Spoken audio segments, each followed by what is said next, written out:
तो इस वक्त बैंकॉक से आनंद राठी वेल्थ के डिप्टी सीईओ फिरोज अजीज हमारे साथ जुड़ गए हैं। फिरोज जी, आप बैंकॉक में मौजूद हैं, हम उम्मीद कर रहे हैं आप पूरी तरह से सुरक्षित हैं वहां पर, और आपसे जानना चाहेंगे कि कितना तेज था ये भूकंप और अभी आपके पास किस तरह के हालात है, कितना नुकसान दिखाई दे रहा है।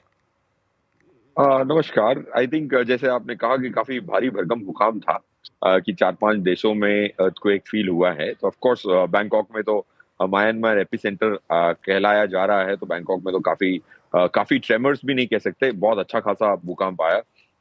हम जिस होटल में थे, तो पूरे शैंडलियर्स, टेबल, टीवियां हिलने लग गई।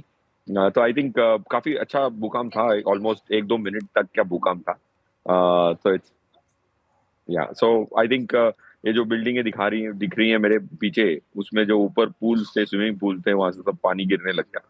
तो काफी स्विंग्स थी बड़ी इमारतों में, बट ज्यादा डैमेज दिख नहीं रहा है, बिकॉज पूरी बिल्डिंग्स मजबूत थी, ये माना जा रहा है। तो अभी किस तरह के हालात आसपास दिखाई दे रहे हैं फिरोज जी?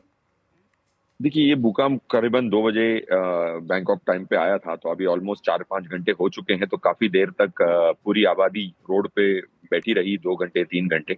उसके बाद अब सब लोग रेज्यूम कर रहे हैं, क्योंकि गवर्नमेंट ने भी इधर बोला है कि जो ट्रेमर्स का खतरा था वो घटता जा रहा है। तो आई थिंक अब थोड़ी नॉर्मल सी आई है। एयरपोर्ट भी अभी खुला है, मेरे 1-2 कोलीग्स भी ट्रैवल कर रहे हैं। ये माना जा रहा है कि अभी नॉर्मल सी ऑलमोस्ट आई है, और आई थिंक खतरा पूरी तरह से टला नहीं है, ये कहा जा रहा है। चलिए, आप अपना ध्यान रखें, आप सुरक्षित रहें फिरोज जी, हम यही कामना करते हैं। और साथ ही साथ धन्यवाद हमसे जुड़ने के लिए सीधा बैंकॉक से और आंखों देखा हाल बताने के लिए। आपको बता दें, म्यांमार और थाईलैंड में आए भयानक भूकंप के झटकों से भारत और खासकर गुजरात के व्यापारी बेहद चिंतित है। व्यापार पर क्या असर होगा भूकंप का, ये बताने के लिए अब मेरे साथ जुड़ रहे हैं संवाददाता केतन जोशी। तो केतन, बताएं आपके पास क्या जानकारी है, खासतौर पर आप अहमदाबाद में मौजूद हैं और गुजरात से बड़े पैमाने पर थाईलैंड और म्यांमार में एक्सपोर्ट किया जाता है।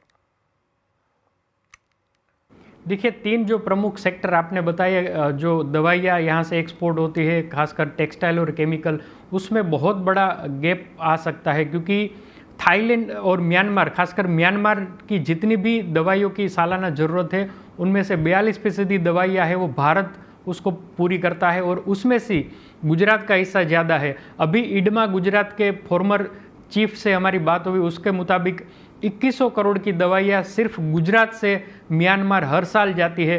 कुछ हिस्सा है वो थाईलैंड में भी जाता है। तो म्यांमार में अब डिमांड भी काफ़ी बढ़ जाएगी और दाम भी बढ़ जाएंगे।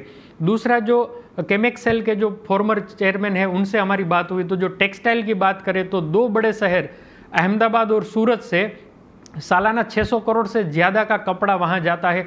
तो उसमें भी डिमांड भी आ सकती है और पेमेंट फंसने की भी एक पूरी संभावना है। और केमिकल का भी एक बहुत बड़ा हिस्सा है वो इन 2 देशों में जाता है। तो व्यापारी चिंतित है।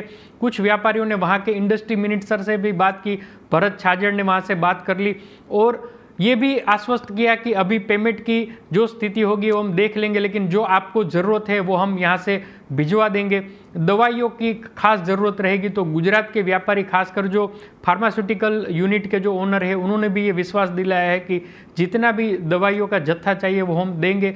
तो खास पर गुजरात के ऊपर ये 3 बड़ी जो बिजनेस की है वो उस पर म्यांमार और थाईलैंड निर्भर है। तो यहाँ से उनकी डिमांड भी बढ़ने वाली है और कुछ हद तक, कुछ महीनों तक उसकी पेमेंट भी अभी रुक जाएगी, ऐसी व्यापारियों ने आशंका व्यक्त की है।